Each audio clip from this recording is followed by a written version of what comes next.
E é claro que hoje eu queria falar sobre honra e lealdade.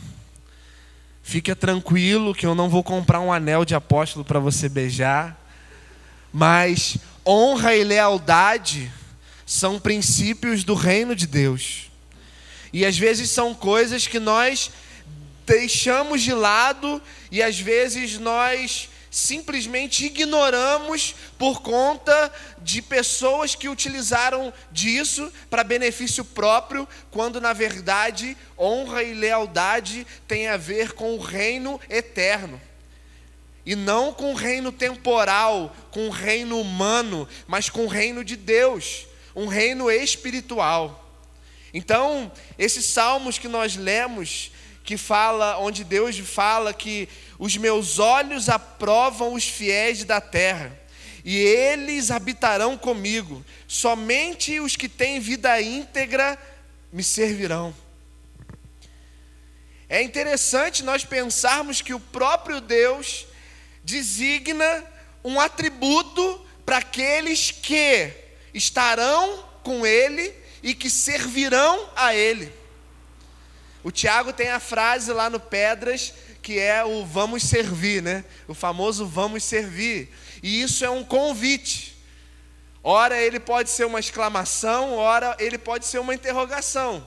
Então, ora ele pode ser um convite, ora ele pode ser um confronto. Mas o servir está ligado a ter fidelidade. O servir está ligado a ter lealdade. O servir está ligado em saber honrar. Porque se não soubermos honrar, se não tivermos lealdade, se não formos fiéis, nós não poderemos servir. Simples assim. E aí algumas pessoas normalmente se afastam ou indagam: olha, eu não me sinto parte disso, eu não me sinto à vontade com aquilo, eu não sinto meu coração inclinado a uma ação social que ajuda o necessitado. Não, meu coração não está voltado para cuidar de moradores de rua, pessoas que estão numa situação desagradável, com um cheiro ruim, ou que tem um assunto que não me acrescenta nada. Não, meu coração não está voltado para missões, ou seja, nunca ele se sente parte de algo. Sabe por quê? Porque ele nunca se doou e nunca se dedicou por inteiro a algo. Então, como diz o Luiz, nós nunca vamos nos sentir parte de algo que nós não nos demos por inteiro. Se não nos entregarmos, se não nos dedicarmos, nós não nos sentiremos parte. E aí, em 1 Pedro capítulo 1, versículo 22 e 23, diz assim: agora que vocês purificaram a sua vida pela obediência à verdade, visando ao amor fraternal e sincero, amem sinceramente uns aos outros e de todo o coração. Repita comigo: amem sinceramente uns aos outros e de todo o coração. Vocês foram regenerados não de uma semente perecível, mas imperecível, por meio da palavra de Deus, viva e permanente. Ou seja, o nosso amor, ele não pode ser um amor fingido. Nós não podemos fingir que amamos. Nós não podemos fingir que somos leais, sinceros. Nós não podemos fingir, porque nós fomos regenerados por um amor verdadeiro. Esse amor nos alcançou. E aí, tem uma frase do Spurgeon, eu até postei essa semana nas minhas redes sociais, que diz: morra antes de morrer, pois depois disso não há mais nenhuma oportunidade. Isso significa que a nossa morte para uma vida carnal precisa ser já. Porque se nós morrermos a nossa vida carnal, sem dedicarmos uma vida espiritual, então nós pereceremos num fogo eterno, num lugar preparado para o diabo e seus anjos. abrir mão da nossa vida carnal, da nossa natureza adâmica, abrir mão daquilo que por essência deveríamos ser, é uma escolha gloriosa diante de Deus. Porque diante de Deus somos regenerados, e Ele pega, como Lucas falou aqui na semana passada, um homem pecador, pervertido, e transforma num homem santo. Porque se morrermos a nossa vida, se morrermos essa nossa vida carnal, cheia de desejos, cheia de preconceitos, cheia de ideologias, uma vida que nos leva direto para a perdição, então começaremos a viver uma vida regenerada em Cristo. Se com Ele morrermos, com Ele viveremos, e com Ele estaremos à destra do Pai. Só vamos desfrutar de uma vida espiritual, só vamos desfrutar de uma vida com Deus se nós dedicarmos a Ele aquilo que nós temos de mais precioso, que chama-se as nossas vontades. Porque as suas vontades, elas te inclinam para desejos da sua carne, que vão te satisfazer e vão te dar sensações boas e agradáveis, carnalmente falando. Então, quando nós abrimos mão dessa vida carnal e dedicamos uma vida espiritual, nos dedicamos a uma vida espiritual, Deus, Ele toma o rumo de todas as nossas ações.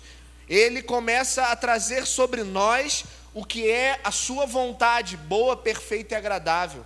Ele começa a direcionar os nossos passos, e então começamos a andar por um caminho reto. Mesmo que esse caminho reto não pareça o caminho mais fácil, mesmo que esse caminho reto não pareça o caminho mais agradável diante dos nossos olhos, esse caminho reto chama-se único caminho, apresentado por Jesus, onde a porta é estreita, onde abrir mão de tudo para segui-lo não é uma opção, mas uma ordem, onde entregar aquilo que temos e que dói é uma oferta de sacrifício vivo, onde vivermos a vontade dEle é, às vezes, olhar para aquilo que queremos e desistir, e olhar para aquilo que talvez nós não queríamos e seguir em frente. Então, seguir um caminho com Deus, seguir um caminho em Cristo, seguir um caminho de verdade, vai exigir renúncia. Então o nosso amor, ele não pode ser fingido, nem a Deus, nem aos homens. Se fomos regenerados, precisamos ser sinceros uns com os outros. Ainda hoje, pasmem, você encontra irmãos que passam outros irmãos para trás em negócios. Você vai encontrar irmãos que mentem uns para os outros. Você vai encontrar irmãos que não articulam, não jogam com a verdade. E isso tudo, a falta da verdade, a falta da sinceridade, vai tirando a oportunidade de fidelidade, de lealdade. E quando você não tem oportunidade de fidelidade, de lealdade, você começa a fracassar em coisas que Deus nos instruiu. Exemplo, instruções de Jesus: confessem as suas culpas uns aos outros. Como que eu vou contar um pecado cabeludo para um irmão sem ter certeza que amanhã ele não vai me expor numa rede social? Como que eu vou contar sobre um fracasso que eu tive no meu casamento ou como pai para alguém se eu não confio nessa pessoa? Dentro de uma comunidade de fé, como que é difícil olhar para alguém e falar assim: eu preciso olhar para alguém a qual eu confio para poder confessar um pecado. Hoje isso é coisa raríssima de acontecer. Raríssima. E eu vou te dizer, até no âmbito pastoral, conversando com alguns pastores há uns dias atrás, eles estavam falando sobre como a nossa geração, como as pessoas do nosso tempo estão cada vez mais guardando para si as suas dores, as suas enfermidades, as suas culpas, porque não confiam mais no próximo. Antigamente, pelo menos eu aprendi assim. Você pecou, você procura um líder, procura um pastor, procura alguém para você confessar esse pecado, para você orar. Primeiro você precisa se arrepender no seu coração, pedir perdão a Deus, mas confessar para que o outro também possa te ajudar. A Bíblia é clara, se um cair, é melhor que sejam dois, porque o outro ajuda a levantar. E aí, conversando com alguns pastores, eles estavam falando, olha, ultimamente nem pecado mais os irmãos têm confessado. É difícil o irmão chamar para uma reunião de gabinete e falar, pastor, olha, eu pequei, eu errei, eu passei um irmão para trás, eu dei um cheque sem fundo, eu menti, eu olhei para uma mulher, eu fiz isso, eu fiz aquilo. Por quê? Porque as pessoas não confiam mais. Eu acho difícil. Eu acho difícil. Mas vivem um amor fingido. Vivem um amor de aparência.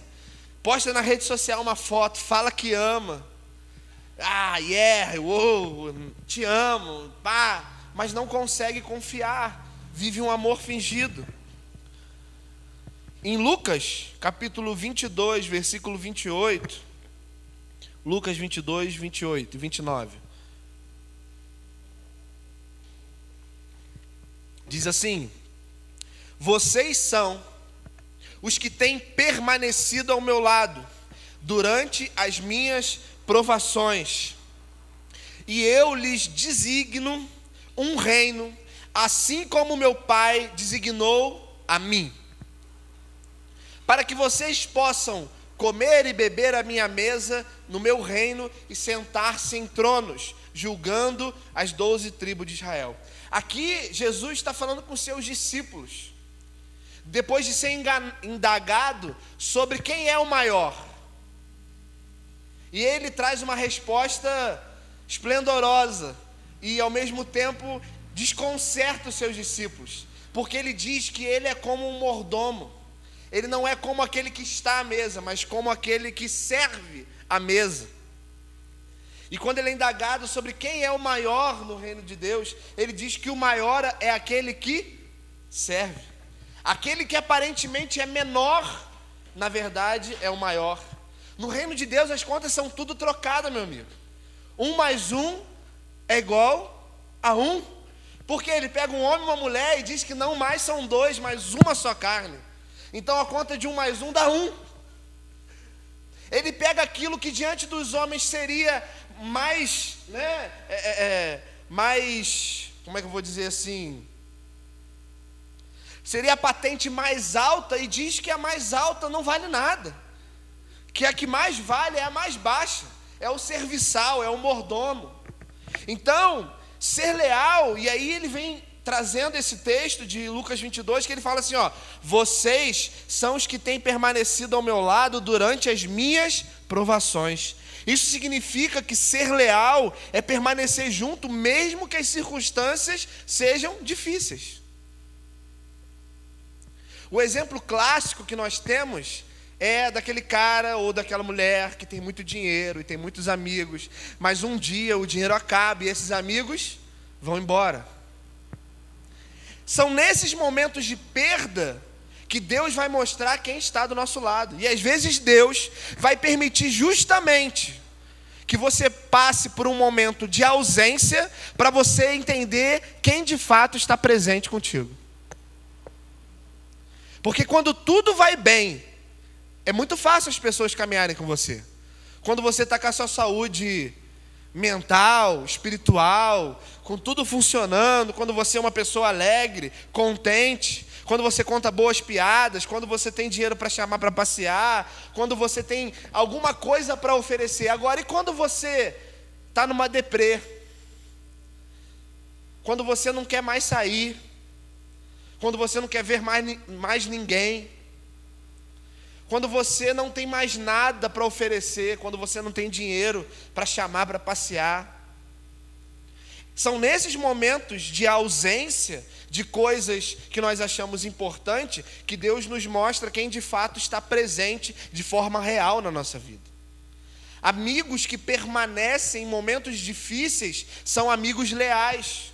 E nós precisamos valorizar esses amigos.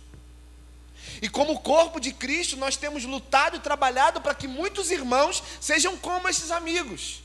Sejam com pessoas próximas de dentro de uma comunidade, ou seja com um desconhecido. Alguém que você vai conhecer hoje, mas que você já pode mostrar e confiar a ele uma lealdade. Sabe o famoso "estamos juntos", que a gente sempre fala? Que é horror, é um horror nos dias de hoje. Né? Porque tem muita gente, "estamos juntos, estamos juntos, estamos juntos, estamos juntos". Às vezes você precisa de um Dorflex, está em casa com uma dor de cabeça, uma enxaqueca. "Pô, irmão, pega um Dorflex para mim na farmácia". "Pô, não posso, cara, tô ocupado aqui, jogando um Xbox, jogando uma partida de PUBG na internet. Tô ocupado". Então para que você fala "estamos juntos", irmão? Estamos juntos é poder ligar para um amigo altas horas da noite, falar assim: "Cara, ó, tô tendo pesadelo, insônia". E o cara fala assim: "Tá bom, tô aqui para te ouvir. Me conta, o que está acontecendo? O que eu posso fazer? Quer que eu saia da minha casa? Vai te dar um abraço". O famoso "tamo junto" nada mais é do que o "vamos marcar". "Pô, a gente precisa marcar um negócio lá em casa". "Demorou, vamos marcar". Aí vai embora. Nunca marca, nunca mais. Tem o marcar de marcar, né? Vamos marcar de marcar. Dia 5 a gente marca de se encontrar para marcar. Aí a gente combina um dia. Né? Então, nós precisamos entender que lealdade e fidelidade tem a ver com uma vida que não vive um amor fingido. Só que essa vida que não vive um amor fingido exige renúncia e sacrifício. Só que essa renúncia e sacrifício, ela tem um peso e tem uma recompensa, mas que não é humana. Porque quando a gente vai e aprende a andar no caminho de Deus e começa a cuidar daquilo que Ele nos direcionou para cuidar, fatalmente Ele começa a cuidar de áreas que você não consegue mais cuidar. O famoso, quando você cuida das coisas de Deus, Deus cuida das suas coisas. Isso é uma verdade. Quantas vezes eu mesmo já experimentei disso? De às vezes estar lá com uma conta para pagar e acordar naquele dia e falar assim: "Hoje vai ser o dia que eu vou produzir muito, e eu vou entregar os meus trabalhos, e eu vou receber, e eu vou pagar essa conta". E aquele dia é o dia que na verdade dá tudo errado. Você sai de casa, o pneu está vazio, você perde tempo trocando. Você chega no trabalho, o irmão te liga e fala que está precisando de ajuda, você larga tudo e vai lá atender. E daqui a pouco uma pessoa pega e fala que está precisando de uma cesta básica e você para o seu trabalho para poder fazer contatos e correr atrás de cesta básica. E aí no final do dia você olha, você não produziu absolutamente nada. E aí gloriosamente Deus pega uma pessoa que já estava te devendo há 1 ano e faz ela te ligar e falar assim: "Cara, lembrei que eu estou te devendo, estou depositando uma grana aí na tua conta agora". São experiências como essa que mostram o quanto é gratificante servir ao nosso Deus. Ele faz isso, você crê? Amém? Ele faz isso. Só que existem perigos que roubam lealdade e fidelidade. E eu quero que você preste bastante atenção nisso.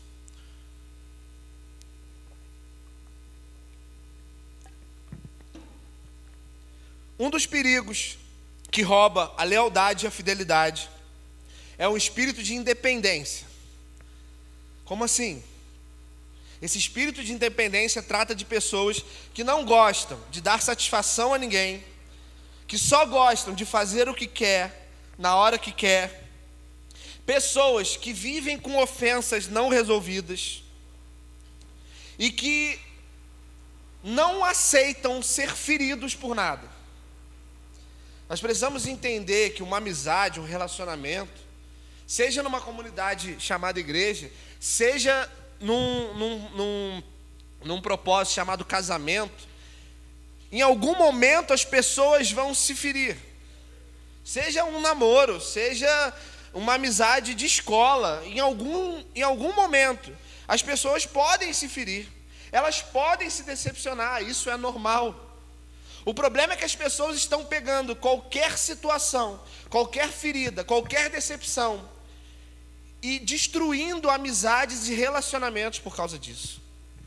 A gente precisa aprender a resolver os nossos problemas e não fugir deles. Amém? Nós precisamos aprender a resolver.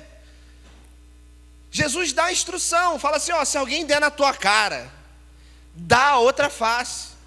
Ele não fala, faz um biquinho e nunca mais volta a falar com ele. Se alguém te chamar para caminhar 1 milha, caminha 2, imagina. Em 1 milha você bota o papo em dia, na outra, você constrói ainda mais o relacionamento, meu amigo. Porque caminhar 1 milha, quanto dá 1 milha? Eu não sei quanto dá 1 milha. 2 quilômetros.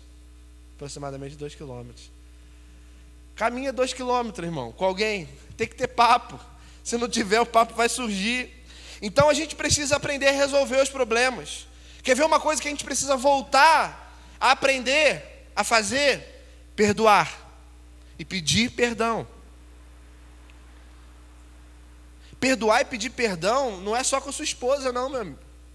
Pode ser com um colega, com um amigo, com um frentista, um garçom, pode ser com qualquer pessoa. Jesus é muito claro quando ele ensina na oração do Pai Nosso que nós só seremos perdoados na mesma medida em que nós perdoamos.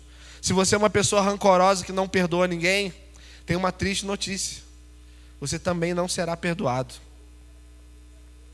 Então, abra aí em Colossenses capítulo 3, versículo 13. Esse espírito de independência, de que assim, eu não preciso de ninguém, eu não tenho necessidade de alguém perguntar se eu estou bem, eu não tenho necessidade de dar satisfação para ninguém. Esse espírito de independência é sim uma das coisas que roubam a lealdade e a fidelidade. Porque como você vai confiar em alguém? Diz assim, Colossenses 3, 13 e 14. Suportem-se uns aos outros e perdoem as queixas que tiverem uns contra os outros. Perdoem como o Senhor lhes perdoou. Acima de tudo, porém, revistam-se do amor, que é o elo perfeito. Volta ali, Tiago. Suportem-se uns aos outros, ao contrário do que a gente aprendeu, não é você suportar o irmão. Nossa, aquele irmão é insuportável, não gosto dele, mas a Bíblia manda eu suportar, e na baixaia, e tem que chegar na igreja da paz do Senhor. Não, não é isso não. Suportem-se uns aos outros significa dê suporte. Dê suporte. Você está precisando de uma cesta básica, irmão? Eu vou te dar um suporte. Você está precisando de uma carona, irmão? Eu vou te dar um suporte. Você está precisando de um dinheiro emprestado? Eu vou te dar um suporte. Você está precisando de um ombro para chorar? Eu vou te dar um suporte.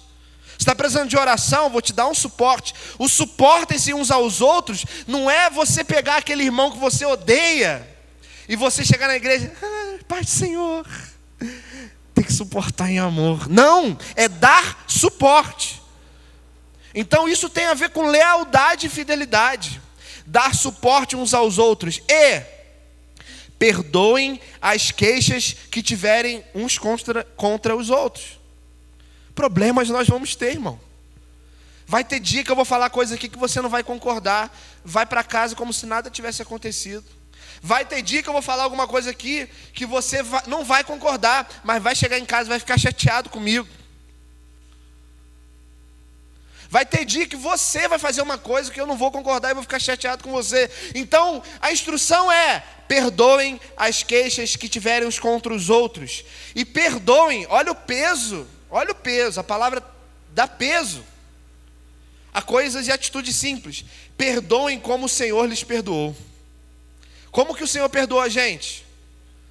Qual foi a demonstração que Deus deu para nos mostrar que nós estávamos perdoados? Entregou seu filho unigênito na cruz. Ele abandona o título de unigênito para assumir o título de primogênito. Ele deixa de ser o único filho para ser o primeiro filho de muitos irmãos. Então, olha o que continua dizendo o texto.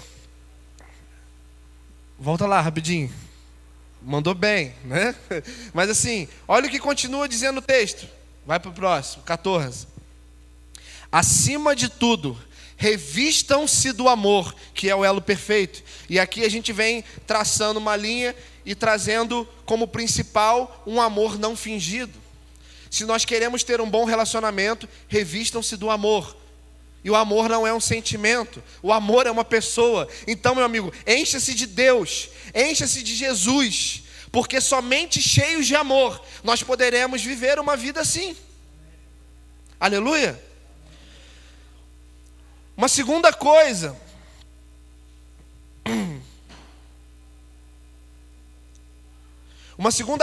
que é um dos perigos que roubam a lealdade e a fidelidade, chama-se passividade.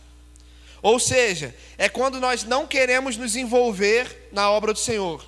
Ficamos observando a vida dos outros, vendo as falhas deles como religiosos. Abra aí Mateus capítulo 7, versículo 3.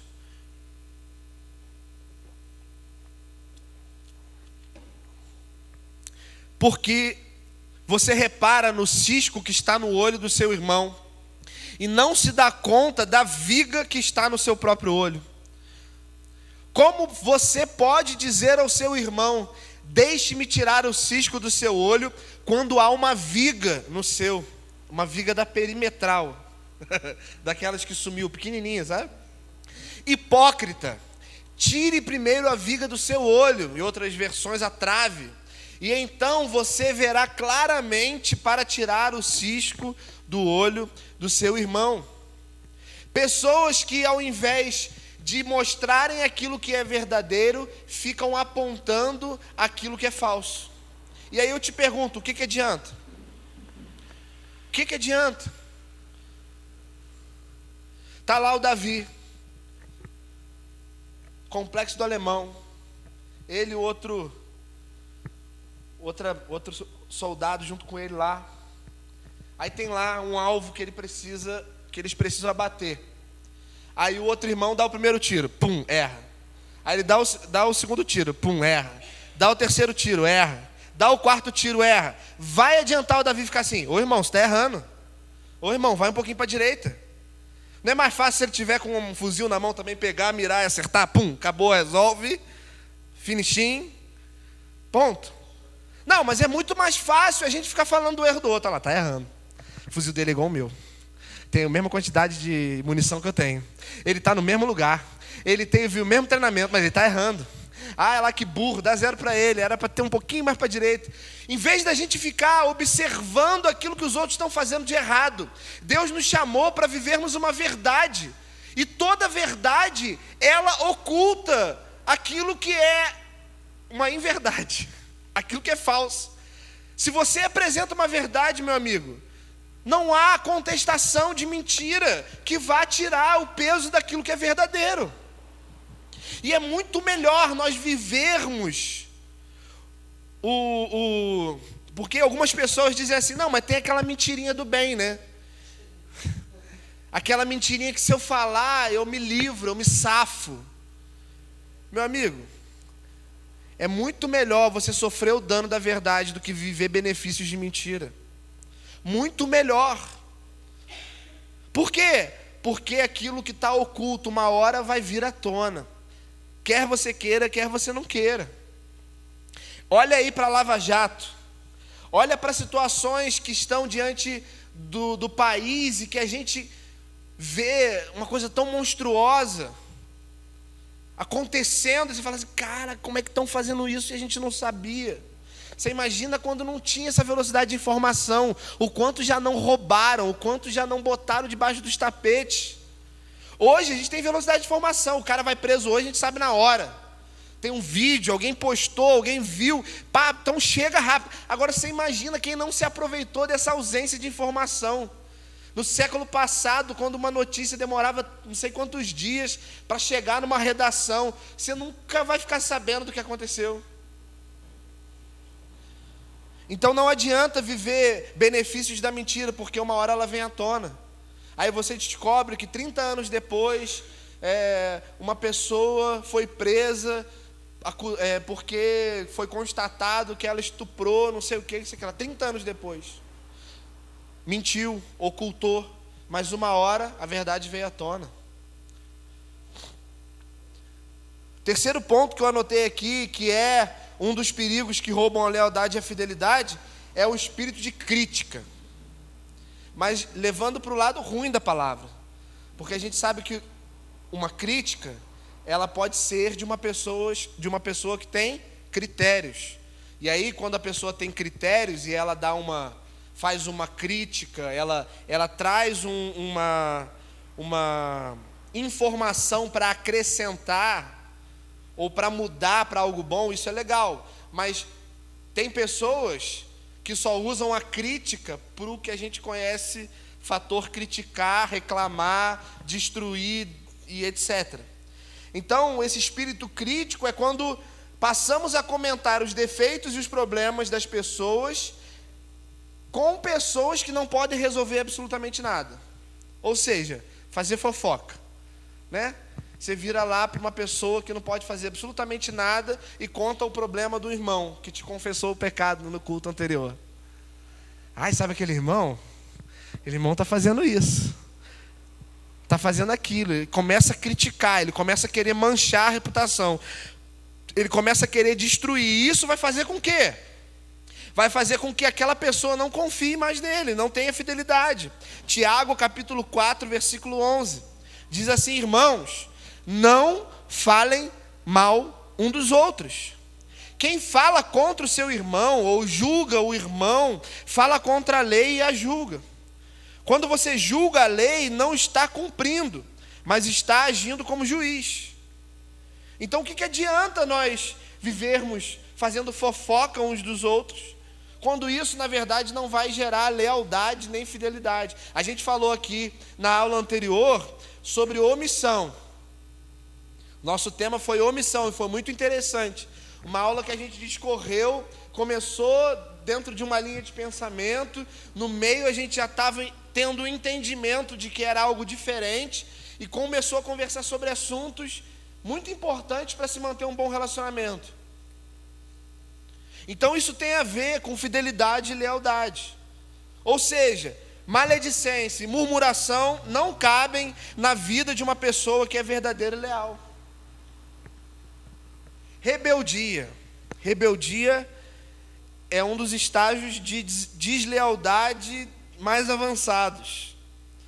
Então, a rebeldia já é uma forma de lutar contra o outro. Aí você já não está mais satisfeito de fazer uma fofoca, você quer destruir, você quer derrubar, você quer tirar de cena, né? Então, o que Jesus ensinou aos seus discípulos foi um caminho de lealdade. Amém? Repita comigo: lealdade manifesta honra e maturidade. Quando você é leal, você consegue honrar. Quando você não é leal, você só consegue, no máximo, bajular. Porque quando há lealdade, você tem prazer em honrar. E aí eu estou falando de Deus e eu estou falando de homens. Quando você é leal a alguém, quando você é fiel a alguém, você tem o prazer de honrar essa pessoa. Seja com palavras, com demonstrações de afeto, seja com uma oferta, seja com o que for, mas você tem prazer, porque a lealdade manifesta a honra. E para Deus a mesma coisa. Quando você é leal a Ele, quando você é fiel a Ele, isso vai manifestar em você um desejo de honrá-lo. Seja pregando numa praça, fazendo um vídeo para a internet, entregando um panfleto, falando do amor dele para alguém, seja tirando tempo de oração na sua casa, seja se dedicando à leitura da palavra de Deus, você tem prazer de honrar Ele. Mas quando não há lealdade, o que existe é bajulação. Bajulação, vulgo, puxa-saquismo. Você só faz para obter algo em troca. Você só faz para obter um benefício.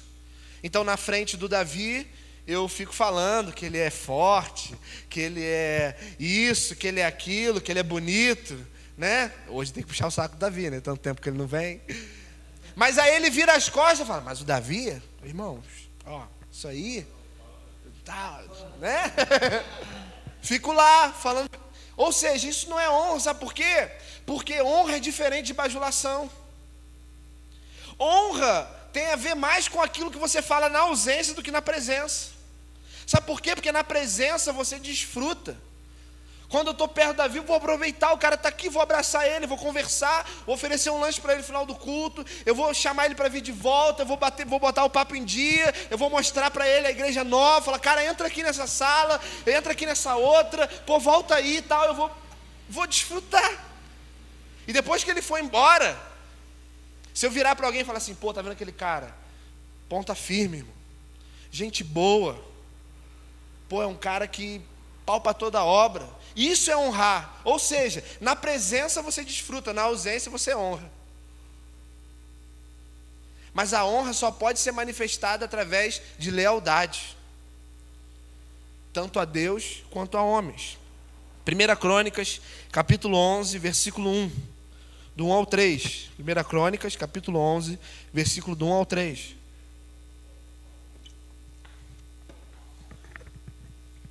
Todo Israel reuniu-se com Davi em Hebrom e disse: somos sangue do teu sangue. No passado, mesmo quando Saul era rei, eras tu quem liderava Israel em suas batalhas. E o Senhor, o teu Deus, te disse: você pastoreará o meu povo, Israel, e será seu governante. Então, todas as autoridades de Israel foram ao encontro do rei Davi em Hebrom, e ele fez um acordo com eles em Hebrom perante o Senhor, e eles ungiram Davi rei de Israel, conforme o Senhor havia anunciado por meio de Samuel. Esse é o versículo 3? Então só até aqui. Ou seja, quer você queira, quer você não queira, Deus levanta homens de autoridade. Aquele papo de honrar líder.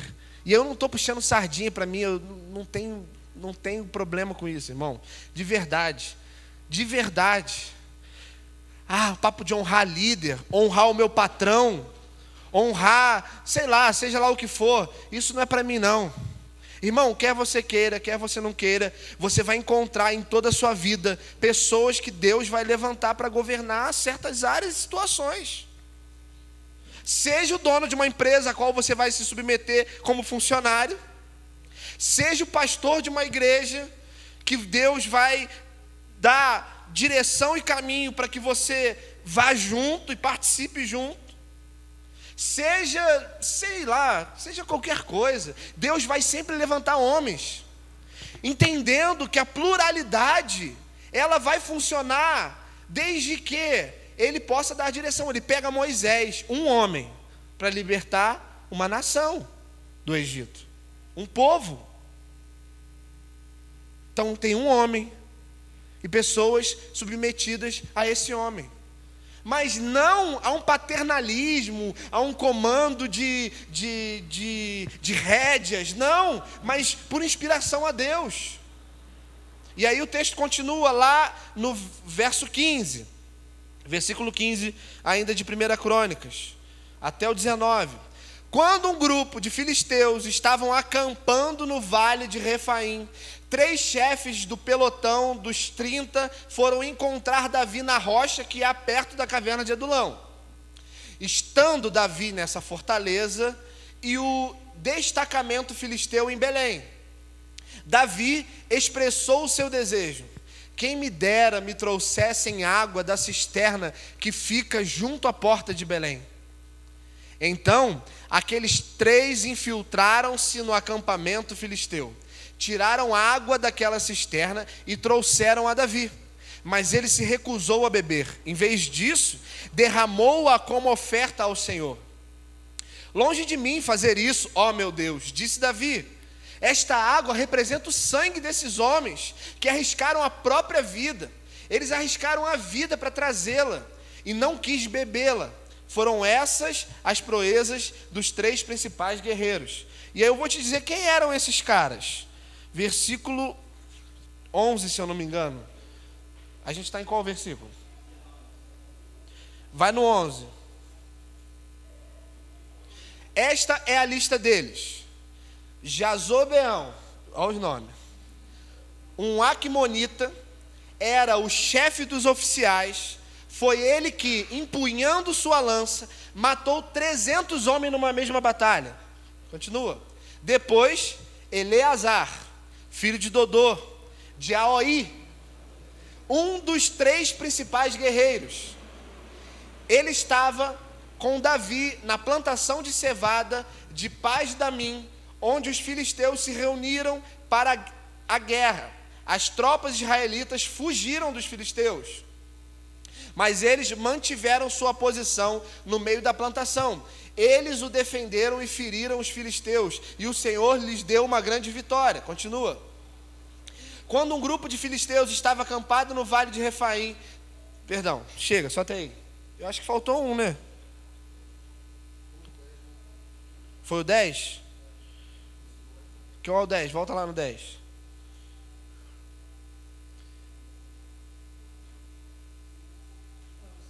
É isso mesmo. Depois do 19 ele fala o nome dos 3 e de mais alguns. Ou seja, eram homens. Por que eu quis dizer sobre quem eram esses homens? Porque eram homens que tinham uma bagagem, né, de guerra. Eram homens fortes, homens valentes.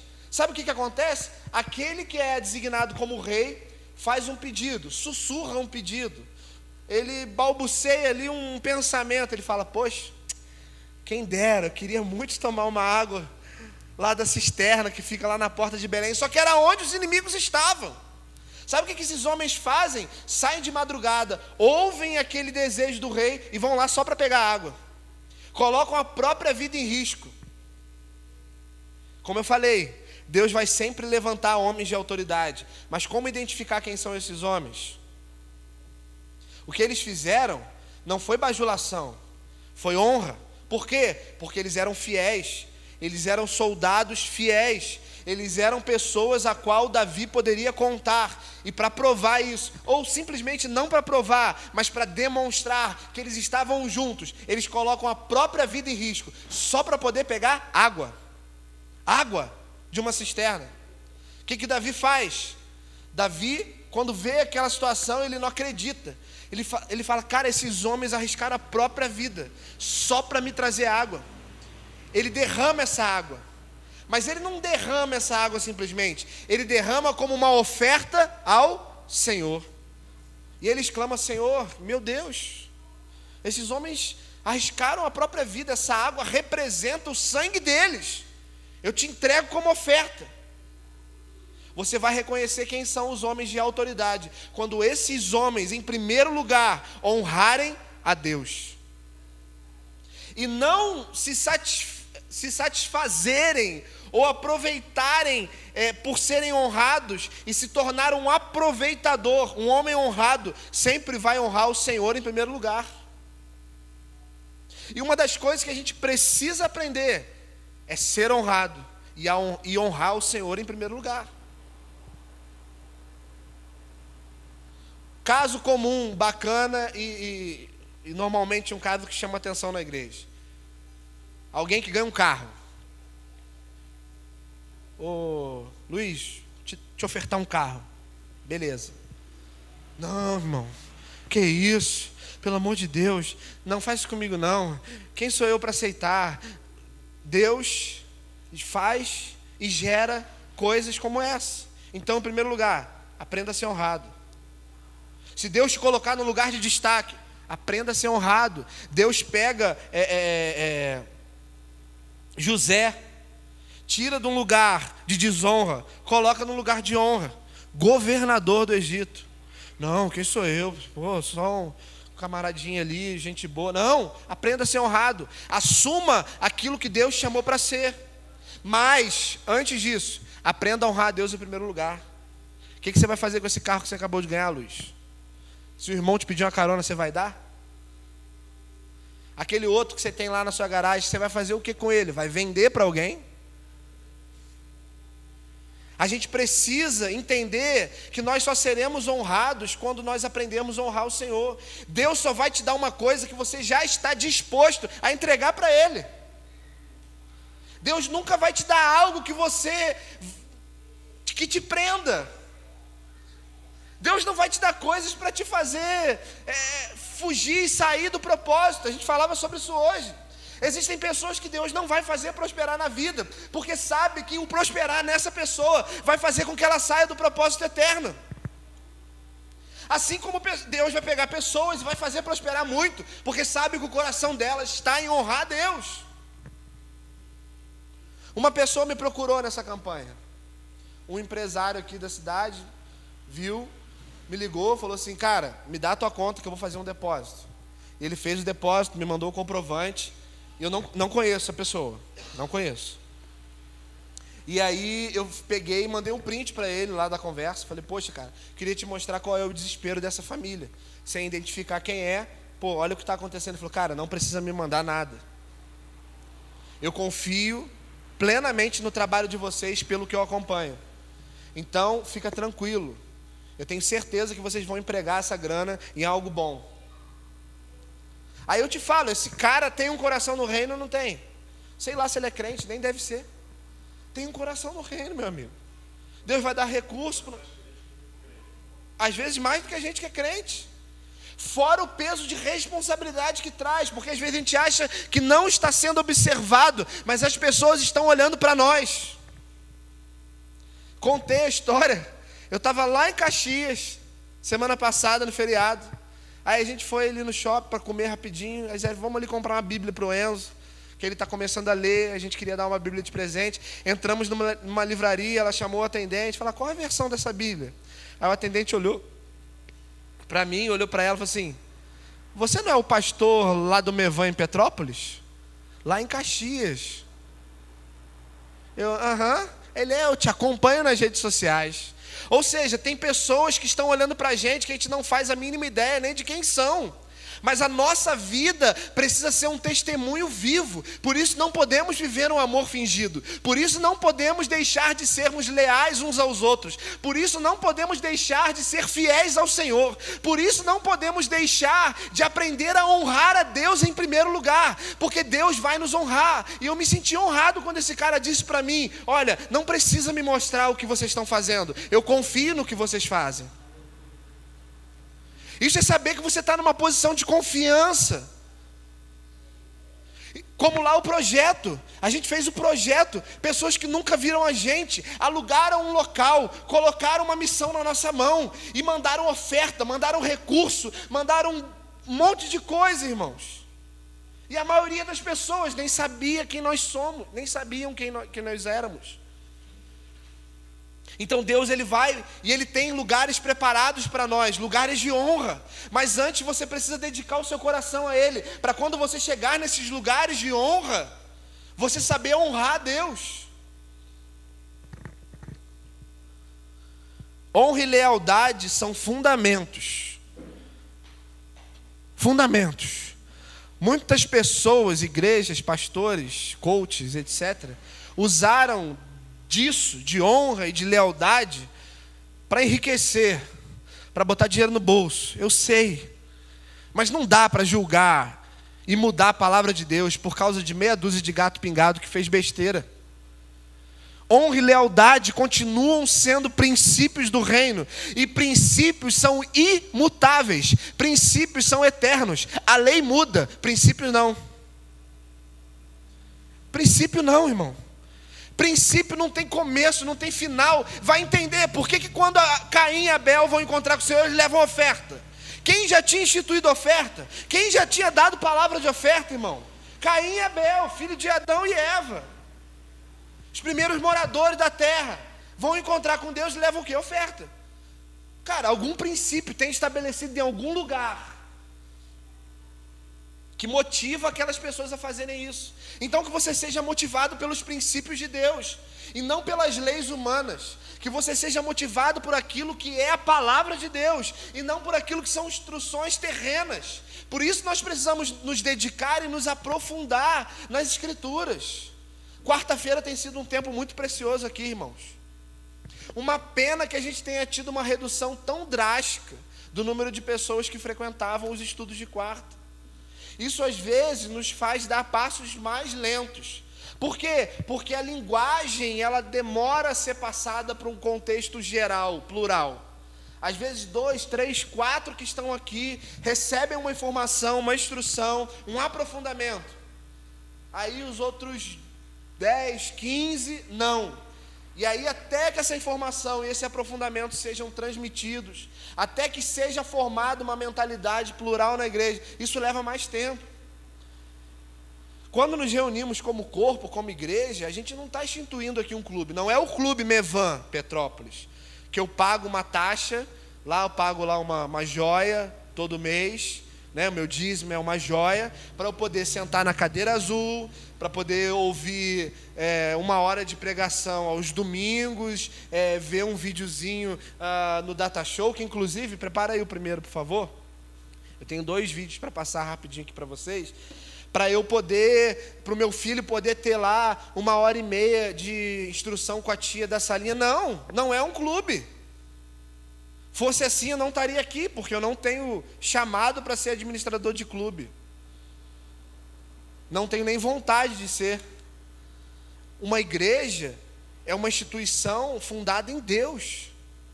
Pessoas reunidas com um único propósito: entrarem num lugar de obediência a Ele.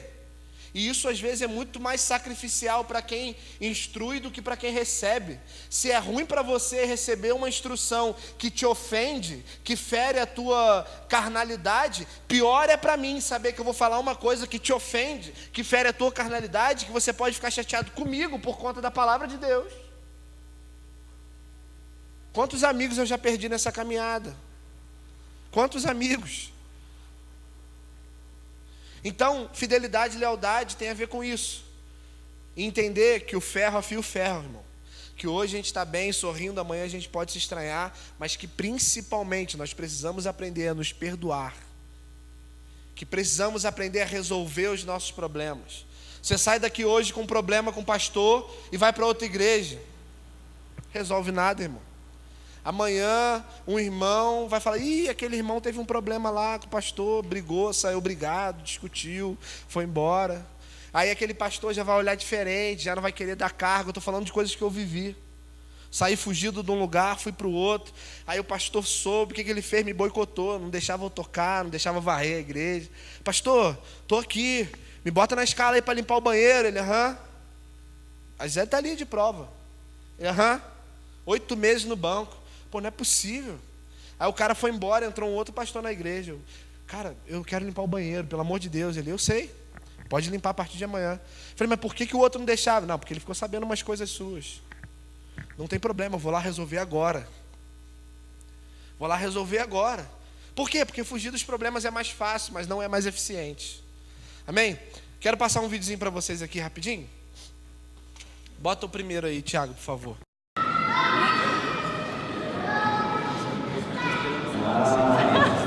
O Patrick, a gente está esperando desde há 1 ano e 6 meses.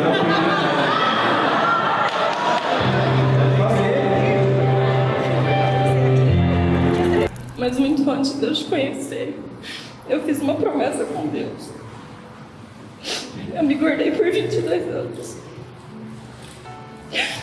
A minha espera não foi fácil, porque ela exigiu renúncias da minha parte.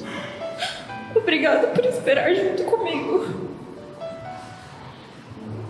Eu tenho orgulho de saber que você se tornou um homem de Deus. Minha história começa com um sonho. O sonho de construir uma família. A minha intimidade com Deus sempre foi profunda. E por amor a Ele, tomei a decisão de me guardar até o dia do meu casamento. Resolvi esperar pela pessoa certa, que seria o único homem da minha vida. Essa espera não foi nada fácil. E eu esperava por alguém que ainda não conhecia. A minha decisão exigiu renúncias, paciência e principalmente fé. Foi então onde abri a mão de viver as minhas vontades para viver as vontades de Deus, pois sabia que Ele teria o melhor guardado para mim. Fui criado com os mesmos ensinamentos e princípios, mas não segui esse estilo de vida e não tinha esse mesmo propósito. Quando conheci a Yara e ela me contou sobre a sua espera, fiquei surpreso.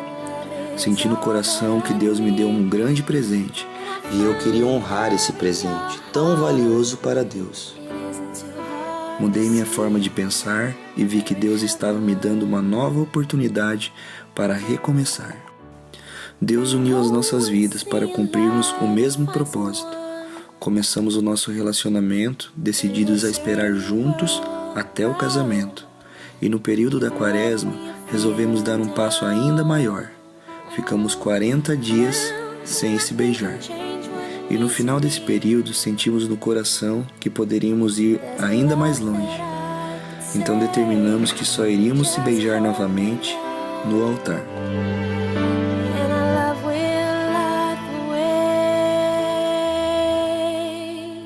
Nós decidimos tirar todo o lado carnal e priorizar a nossa essência, e não o que poderíamos oferecer um ao outro, pois o amor verdadeiro vai muito além do toque físico, e por isso resolvemos nos guardar até o casamento, conforme as Escrituras e os ensinamentos de Cristo. E tudo isso só foi possível porque colocamos Deus na frente, que nos deu força e sabedoria para conseguirmos enfrentar todos os desafios ao longo desses 1 ano e 6 meses de relacionamento em santidade. Deus nunca disse que a jornada seria fácil, mas Ele garantiu que a chegada valeria a pena.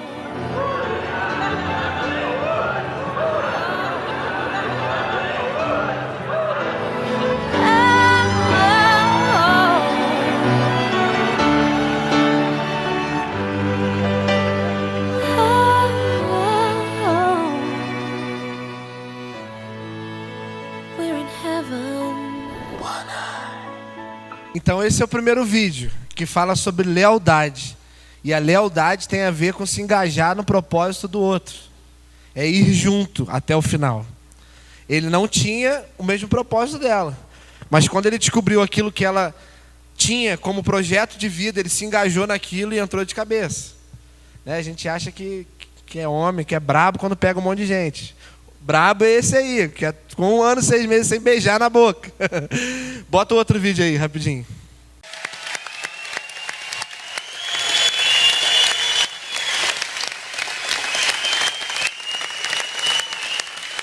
And last, my mom.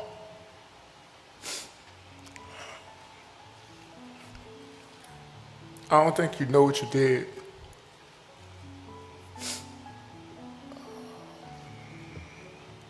You had my brother when you were 18 years old. 3 years later, I came out.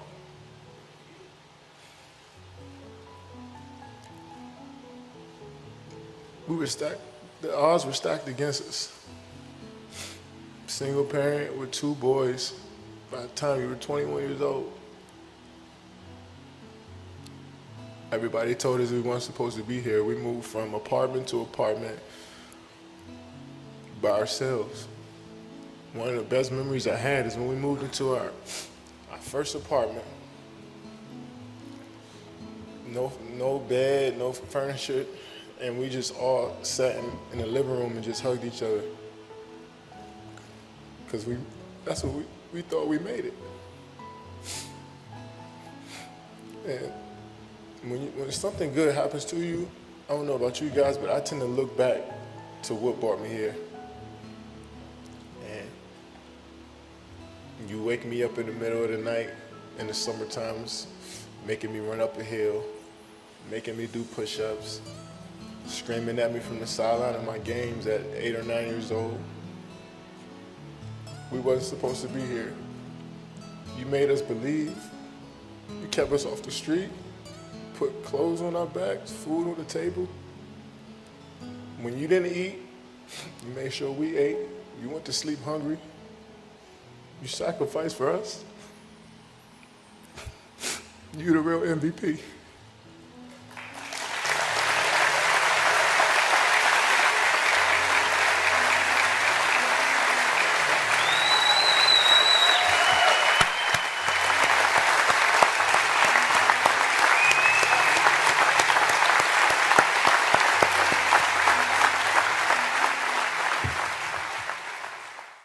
E honra é isso, é saber dar a quem é de direito o seu devido lugar.